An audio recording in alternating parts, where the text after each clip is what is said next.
இசை விஷால் சீரியலில் ஒரு அட்டகாசமான ப்ரொமோ பற்றி தான் இந்த வீடியோவில் பார்க்க போகிறோம். அதுக்கு முன்னாடி நம்ம சேனலை சப்ஸ்கிரைப் பண்ணாதவங்க கீழே இருக்கிற சப்ஸ்கிரைப் பண்ண கிளிக் பண்ணிவிட்டு பக்கத்தில் இருக்கிற பெல் ஐக்கனையும் கிளிக் பண்ணிவிடுங்க. இங்கே பார்த்தோன்னா நம்ம விஷால் இருக்காங்க இல்லையா, அவங்க அந்த அட்ரஸில் இருக்கிற பொண்ணை கண்டுபிடிக்கிறதுக்காக வராங்க.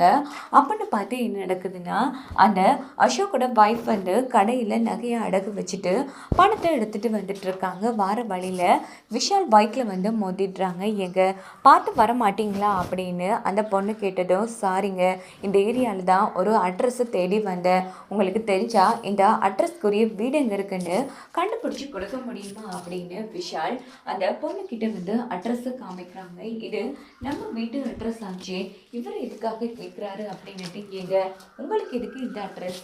சாரிங்க, இது உங்களுக்கு தேவையில்லாத விஷயம், தயவு பண்ணி கொஞ்சம் இந்த அட்ரஸ்க்குரிய வீடு எங்கே இருக்குன்னு சொல்ல முடியுமா அப்படின்னதும், நாம் வேறு பணத்தை எடுத்துகிட்டு வரோம், இங்கே நடக்கிறதெல்லாம் பார்த்தா தப்பாக இருக்குது, பேசாமல் எதையும் சொல்லாமலே எஸ்கேப் ஆகலாம் அப்படின்னுட்டு, தெரியாதுங்க என்னை விடுங்க அப்படின்னுட்டு அந்த பொண்ணு வேகமாக கிளம்புறாங்க.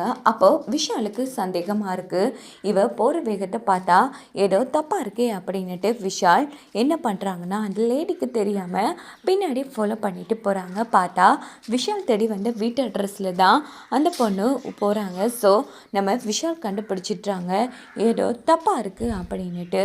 உடனே என்ன பண்ணுறாங்கன்னா, இவன் ஏதோ தப்பு பண்ணுறா அப்படின்னுட்டு வேகமாக அந்த பொண்ணு வீட்டுக்குள்ளேயே போயிடுறாங்க. ஏய், என்ன பண்ணிகிட்ருக்க, இரு எல்லாரையும் கூப்பிட்றேன், ஒழுங்கு மரியாதையாக நான் கேட்குற கேள்விக்கு மட்டும் பதில் சொல்லு, நீ எதுக்காக இந்த வீட்டு அட்ரஸ் தெரியாதுன்னு சொன்னேன், சொல்லு அப்படின்னதும் உடனே பார்த்தோன்னா அந்த பொண்ணு கையில் இருந்த பேக் கீழே விழுந்துருது. ஸோ பணமும் விழுந்துருது. இது பார்த்த விஷாலுக்கு ஒரே குழப்பமாக இருக்குது. ஏய், இவ்வளோ பணம் உனக்கு எது? நீ திருன்னு முழிக்கிறத பார்த்தா எனக்கு என்னமோ சந்தேகமாக இருக்குது. ஒருவேளை ஸ்ரீஜா நகையை இவளுக்கிட்ட கொடுத்து அடகு வைக்க சொல்லியிருப்பாளோ அப்படின்னுட்டு சொல்லு, நீ நகை அடகு வச்சு பணம் தானே இது, சொல்லு அப்படின்னது. சார், யார் சார் நீங்கள்? தேவையில்லாமல் பிரச்சனை பண்ணிகிட்ருக்கீங்க, ஒழுங்கா இங்கிறது கிளம்புங்க அப்படின்னு அந்த இடத்துல அந்த பொண்ணு ஒரு பக்கம் சத்தம் போட்டது. ஏய், ஓ நாடகத்தை என்கிட்ட காமிக்கிறியா? ஒழுங்கு மரியாதையாக சொல்லு, உனக்கு ஏத்திரி இவ்வளோ பணம், சொல்லு, இல்லையா இங்கேயும் கதையை முடிச்சிடுவான் அப்படின்னது. சார் சார் எதுவும் பண்ணாதீங்க சார், எனக்கு அர்ஜென்ட்டாக 10 லட்சம் ரூபா பணம் தேவைப்பட்டுச்சு. அப்போது என் புருஷன் தான் ஒரு வேலை பார்க்குற வீட்டில் அந்த ஒரு லேடிக்கிட்ட நகையை வாங்கி கொடுத்தாரு.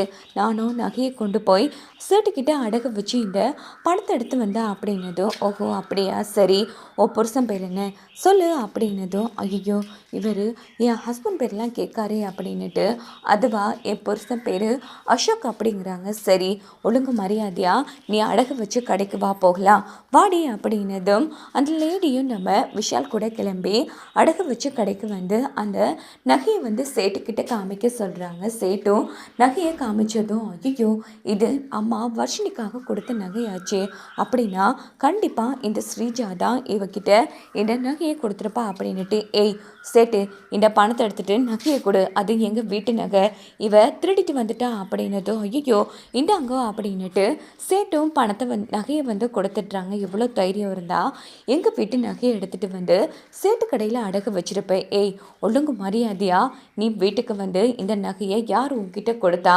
எதுக்காக கொடுத்தான்னு சொல்லணும், கிளம்படி அப்படின்னது. சார் சார் என்னை விட்டுருங்க சார், ப்ளீஸ் சார் அப்படின்னதும், இங்கே பாரு, உன்னால் ஒரு பொண்ணு வாழ்க்கையை எங்கள் வீட்டில் பாதிக்கப்பட்டுருச்சு, ஒழுங்கு மரியாதையாக வா, இந்த நகையை கொடுத்தது உங்ககிட்ட ஸ்ரீஜா தானே அப்படின்னதும் அந்த பொண்ணு அதிர்ச்சி ஆகிறாங்க. என்னது ஸ்ரீஜாவா அப்படின்னு எனக்கு யாரையுமே தெரியாது சார், என் புருஷன் தான் எனக்கு இந்த பணத்தை கொடுத்தாரு, அவருக்கு தான் அந்த பொண்ணு கொடுத்துருக்கணும் அப்படின்னதும், அப்படின்னா நம்ம வீட்டில் யாரும் இல்லை, ஸோ ஸ்ரீஜாவுக்கும் இந்த பொண்ணோட ஹஸ்பண்டுக்கும் தான் ஏதோ லிங்க் இருக்குது, சரி நீ இதையாச்சும் வீட்டில் சொல்லு வாடி அப்படின்னுட்டு விஷால் அந்த லேடியை தருதருன்னு இழுத்து நேராக நம்ம சுபத்ரா வீட்டுக்கே கூட்டிகிட்டு வந்துடுறாங்க. ஸோ அந்த லேடியை பார்த்ததும் அசோக் செம்ம அதிர்ச்சி ஆகுறாங்க. அப்போ பார்த்தோன்னா அந்த பொண்ணு அசோக்கையே பார்த்துட்ருக்காங்க. ஐயோ இவன் எப்படி இவன் கையில் மாட்டினா, இன்னைக்கு வசமாக சிக்க போகிறோம் அப்படின்னுட்டு அசோக் பயந்துட்டுருக்காங்க. ஆமாம், இந்த பொம்பளை யாருன்னு தெரியுமா? நம்ம வர்ஷினிக்காக நீங்கள் வாங்கி வச்ச நகையை ஏதோ இசை தான் திருடனான பழி போட்டிங்கல்ல, இது எல்லாத்துக்கும் காரணம் இவ தான். இவ இவ தான் நகையை எடுத்துகிட்டு போய் சேட்டு கடையில் அடகு வச்சா. நான் தான் எப்படியோ நகையை மீட்டெடுத்து வந்துட்டேன் அப்படின்னதும், என்னப்பா விஷால் சொல்கிற அப்படின்னு பாட்டியிலேருந்து எல்லாருமே கேட்குறாங்க. ஆமாம் பாட்டி, இதோ நிக்காலே ஸ்ரீஜா, இவ தான் நம்ம வீட்டில் இருக்கிற நகையை எடுத்து இந்த லேடிக்கிட்ட கொடுத்துருக்கா. இவளும் அந்த நகையை பண தேவைக்காக சேட்டுக்கிட்ட அடகு வச்சு பணத்தை எடுத்துகிட்டு வந்தா. வார வழியில் பார்த்து நான் தான் இவளை கண்டுபிடிச்சேன் அப்படின்னதும், ஏய் விஷால் சொல்கிறது நிஜமாடி, சொல்லுடி, எதுக்காக இப்படி பண்ண? ஸ்ரீஜா தான் கொடுத்தாளா சொல்லு அப்படின்னதும் ஸ்ரீஜா பயந்து போய் நின்றுட்டுருக்காங்க. இங்கே பாருங்கம்மா, இங்கே ஸ்ரீஜா யார் எதுவுமே எனக்கு தெரியாது. என் புருஷன்தான் இப்படி ஒரு பொண்ணு வந்து நகையை கொடுத்தா இந்த வீட்டில் இருந்துன்னு எனக்கு நகையை கொடுத்தாருமா, நானும் நகையை வாங்கிக்கிட்டேன் அப்படின்னதும், சரி அந்த பொண்ணு யார் சொல்லு, ஸ்ரீஜாங்கிற பொண்ணு தான் நகையை கொடுத்துதான் என் புருஷன் சொன்னார் அப்படின்னதும், அப்படின்னா நீ சொல்கிறது நிஜமா சொல்லுடி. ஆமாம் சரி, உன் புருஷனுங்க அவர் வேறு ஒரு ஊரில் தான் வேலை பார்க்குறாரு அப்படின்னதும், ஸ்ரீஜா என்ன இதெல்லாம், இந்த பொண்ணு சொல்கிறது உண்மையா? ஐயோ அத்தை, இந்த பொண்ணு யாருன்னே எனக்கு தெரியாது. தன்னோட பொண்டாட்டி இசையை காப்பாற்றணுங்கிறதுக்காக விஷால் பணம் கொடுத்து இப்படி சொல்லி கூட்டிகிட்டு வந்திருக்காரு போல். இந்த அளவுக்கு சீப்பாக நடந்துப்பாருன்னு நான் கொஞ்சம் கூட எதிர்பார்க்கல அப்படின்னு இந்த பக்கம் நம்ம ஸ்ரீஜா ஒரு நாடகம் போட, ஏய் என்ன பேசிகிட்ருக்க, இன்னொரு வாட்டி விஷாலை பற்றி தப்பாக பேசினேன், அவ்வளோதான் உனக்கு மரியாதை கெட்டுரும் அப்படின்னு இசை சொன்னது. என்னடி புருஷனை விட்டு நாடகம் நடிக்க விட்டுட்டு வேடிக்கை பார்த்துட்ருக்கிறதும் இல்லாமல் என்ன மிரட்டுறியா நீ அப்படின்னதும், உடனே சுபத்ரா எல்லாரும் கொஞ்சம் சத்தம் போடுறத நிறுத்துறீங்களா? இங்கே பாருமா, உன் புருஷனை முதல் வர சொல்லு, கண்டிப்பாக அவனை விசாரித்தா எல்லாமே தெரியும் அப்படின்னதும், மன்னிச்சிருங்கம்மா, அவர் வேலை விஷயமா வெளியூர் போயிட்டாரு, இங்கே பாருங்க நடந்ததுக்கெல்லாம் நான் மன்னிப்பு கேட்டுக்கிறேன், அதான் உங்கள் நகை கிடைச்சிருச்சுல அப்படின்னதும், அதுக்காக உன்னை சும்மா விட்டுறலாமா? எவ்வளோ தெரியும் இருந்தா ஏமிலி நீ பழி போட்டுரு, உன்னை சும்மா விட மாட்டோண்டி. அத்தை இதுக்கு ஒரு முடிவு கட்டியே ஆகணும். இங்கே பாரு ஸ்ரீஜா, நீ நகை கொடுக்கல தானே, அப்போ அமைதியாரு. இங்கே பாருமா, நீ முதல்ல இங்கேருந்து கிளம்பு அப்படின்னதும், ஆமாம் என்னம்மா இவ்வளோ ஈஸியாக விட்டுட்டீங்க? இசை மேலே சுமத்தப்பட்டிருக்கிறது சாதாரண பழி கிடையாது, திருட்டு பழி. நான் சொன்ன மாதிரி ஆதாரத்தோட இசை மேலே எந்த தப்பும் இல்லை. இசை நகையை திருடலைன்னு நான் ப்ரூஃப் பண்ணணும்.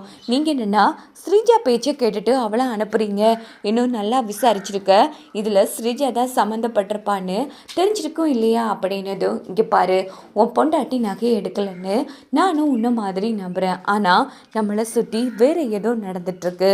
அதான் கூடிய சீக்கிரம் என்ன இதுன்னு நான் கண்டுபிடிக்கிறேன். அதான் ஸ்ரீஜா தனக்கு இதுக்கும் எந்த சம்மந்தமும் இல்லைன்னு சொல்கிறாள். அந்த பொண்ணு நகையை கொண்டு வந்தது ஓகே, ஆனால் ஸ்ரீஜா தான் இந்த நகையை எடுத்தான்னு உங்ககிட்ட என்ன ஆதாரம் இருக்குது? சும்மா வேலையை பாரு. எப்படியோ என் நகை கிடைச்சதே பெரிய விஷயம் அப்படின்னுட்டு நேராக நம்ம சுபத்ரா வர்ஷினியை கூப்பிட்டு நகையை கொடுக்குறாங்க. ஸோ இன்னொரு பக்கம் ஸ்ரீஜா வந்து செம கடுப்பாகிறாங்க. இதோட பார்த்தோன்னா இந்த ப்ரோமோ முடிச்சிடுது.